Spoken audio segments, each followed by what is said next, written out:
Start your week with a triple shot of good vibes. This is the Project Joy podcast.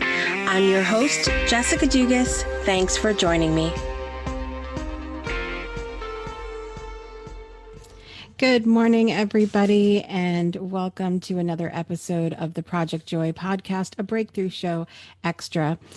On this week's story of joy, I want to give a very big happy birthday to my oldest daughter, Nina. Nina turns 13 today, and so please send help. I am not okay. It's one of those things where it's it's such a bittersweet thing to have your children, growing up and hitting milestones and all of that, because on one hand you like them to you have all this nostalgia of them, when they were little and all of that. And then on the other hand, you really enjoy sort of the new levels that your relationships are at with them. And so it's a very it's a very bittersweet thing. But as I've mentioned before on the shows, Project Joy podcast and the Breakthrough Show, it's birthday season here. And so, but it's really been a huge time of transition for us because, our oldest son turned 19 and he's going to be graduating high school soon. And then, oldest daughter just turned 13 today. And then we have two more birthdays coming up on the 21st. And so it's birthday season here. It's a first of two birthday seasons here. And it's insane. It's insane. But I have so much joy with Nina and watching her grow up and watching her become a young woman. And it really, like I said, it's a beautiful thing to see them grow and transition and grow into the person that they are at their core, at their soul level, right? And so I have so many amazing memories with her. And the one thing that sticks out to me with Nina that really brings me joy is just how simple of a person she is. She really keeps everything at a very easy level. From the day that she was born, she was by far my easiest birth out of all six children. She, hit her milestones, no problem. Everything has just been no problem with Nina. And one of the things that we joked around a lot about with her growing up is that she would be smiling all the time when she was little. And let me tell you how much that irks you as a parent when they're in trouble and they're still smiling, right? And so, but it's one thing that sticks out for me about her is that it was, everything was just easy breezy with her. And it's always been a good reminder to me to that we don't have to make a big, huge drama out of everything, that things really can be easy and we really can smile through stuff, even though it might not be the best thing that we've gone through or whatever. So I have so much joy this morning of thinking of the ease in which Nina lives her life and reminding me to do the same thing. We'll be back in just a minute for more of the Project Joy podcast. What's up, everybody? It's Jessica here from the Project Joy podcast, and I'm here today to tell you about something that has been completely life-changing for me. Are you tired of trying to get stuff done by yourself? Do you need accountability? Are you ready to finally, not just talk about it, but do it, declutter your space physically, mentally, emotionally, to live the best possible life you are here to live? Then you, my friend, need the BYOC, or Bring Your Own Clutter membership. This membership is run by my friend Heather Clark, and it has been life-changing for me. You need this. You need this in 2020. Join us. Go to declutterforchange.com. And now back to the podcast. Welcome back to the Project Joy podcast with your host, Jessica Dugas. So this is episode 20 of the Project Joy podcast. It should have been like 23, 24, something like that. But, we fell behind when we moved, and that's okay. So we're back though. We're back though. We're back on schedule. And today we are talking about joy in closure. And as I mentioned at the end of last week's Project Joy podcast, when I talked about what was going to be coming this week, it was this is a topic that is interesting for me because I'm a very nostalgic person.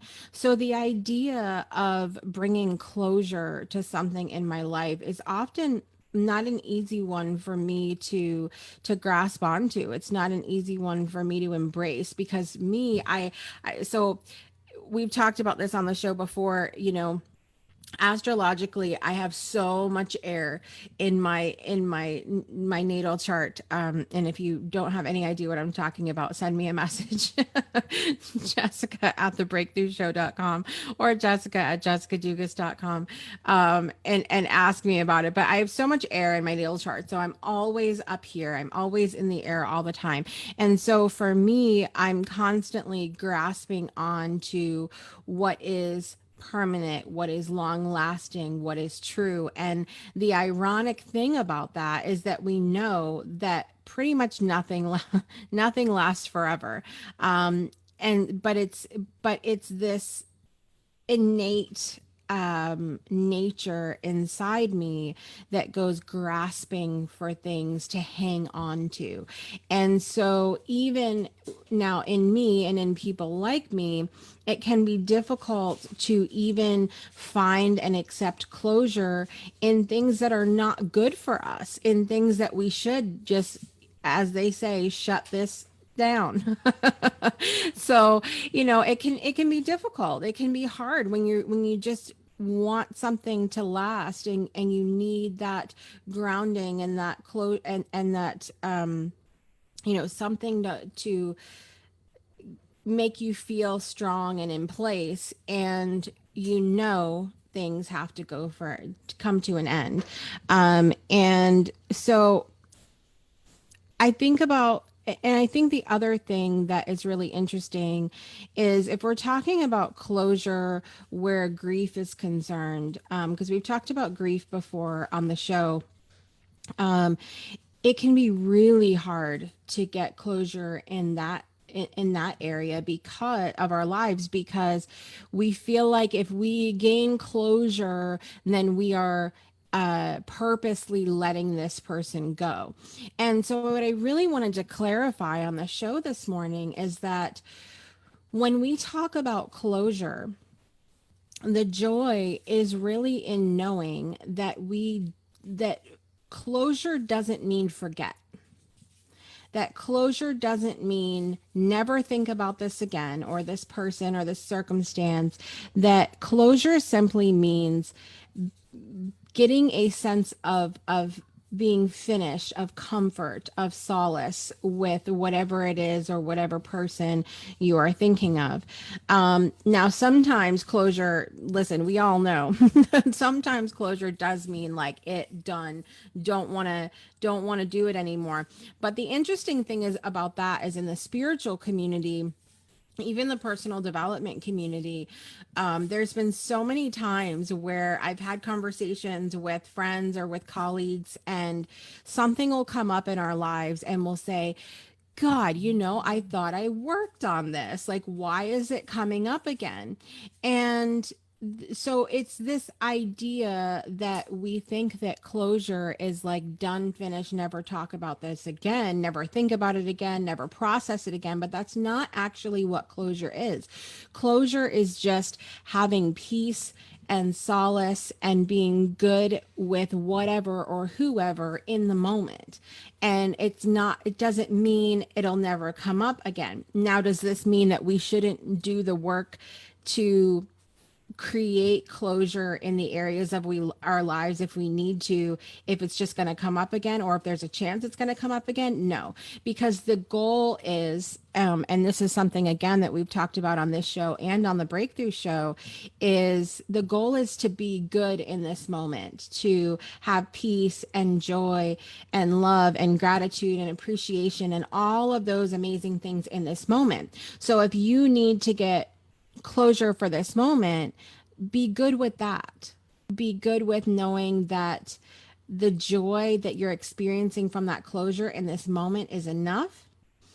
And don't even think about if it comes up again, because if it comes up again, you're going to deal with it again, and you're going to get that closure in the moment again. And so I really wanted to address that sort of misconception about closure, because, it's, as I talked about with grief, and I'm recording this at a time we lost my husband's nephew this past week, and at a very young age, and it brought up a lot of feelings for me about losing my brother at a very young age that we talked to on the show. And then after that, his fiance, who was also very young. So my brother was 24 and his fiance was 33, and my husband's nephew was 25. And it's this constant reminder to me, I've done all of this work around closure and around lessons that I thought that I had learned about relationships, and understanding that relationships don't last forever. We don't know how long we have in this life. And so to keep in contact better and have those relationships better with people that mean something to us. And yet I'm continually being reminded of that. And so it comes up again. And I think to myself for a minute, God, I thought I worked on this, but it comes up again. But in this moment, I'll find closure again, and I'll be good again in this moment. I'll find the joy again in this moment. And so I think that this has been such a good reminder this week. It's crazy how things happen with these shows that we do here on this, on the Breakthrough Show Facebook page here, is how we'll have a topic ahead of time, and then life circumstances sort of bring us to in exact alignment with what we're talking about, which I love. So finding joy in closure is about having that closure that you need in the moment to be joyful, to be loving, to be grateful, and knowing that if it don't worry if it comes up again, because you'll find closure again later. And it doesn't mean that your work that you did to find closure the first time wasn't important, or didn't mean anything, or didn't work, because it really is about just moment to moment, that moment to moment living, which is what joyful living is all about, right? So I just wanted to talk about that today, that joy and closure, it can be a funny thing. And I would love for you to let me know in the comments below if you are live on Facebook with us, or on the replay on Facebook, or you can, if you're on podcast, you can email me at jessica@jessicadugas.com, and let me know how you deal with closure, what you feel about closure, and if you like this idea of closure in the moment, and that it's really brings it back to the moment for us. Let me know. And we're going to be back in just a minute for more of the Project Joy podcast. Have you ever experienced trauma in your life? Maybe you're dealing with a whole lot of drama in your life right now, and it's just not making it very joyful. Well, my friends over at the Trauma Squad have a safe space for you to overcome those things and experience the freedom and joy that you deserve in your life. Visit them today at facebook.com/groups/the Trauma Squad, or click on their link in the show notes. And now back to the podcast. Welcome back to the Project Joy podcast. Up next week, we are going to be talking about joy in symbolism. And again, with this idea that things happen and things come up when their topics arise. So a friend of mine recently posted a picture of their phone, and it said 1111, and asked if 1111 messages in their email box, and asked if there was connection to that, like if what are the angels saying, and I said the angels are saying that you need to have 111 messages that you need to empty in your email box. But there's so many like numbers and symbols and all of these different things where we can find synchronicity, and so we're going to talk about finding joy in that and what that means for us in next week's episode, on episode 21 on Monday, June 15th. And remember, the Project Joy podcast is now a Breakthrough Show Extra, so you can find us live on Facebook every Monday morning at some point between 7 a.m. and 9 a.m. Central Time every morning. I'm giving myself that grace and that leeway to get up and get myself moving and come on. But join me live if you can on the Facebook page, facebook.com/breakthrough show, or you can of course check us out on podcast anytime on any of the podcast platforms, and also projectjoypodcast.com. All right, so until next week, guys, thanks so much for watching or listening, and make today a great day for some joy in your life, and we'll see you on next week's show.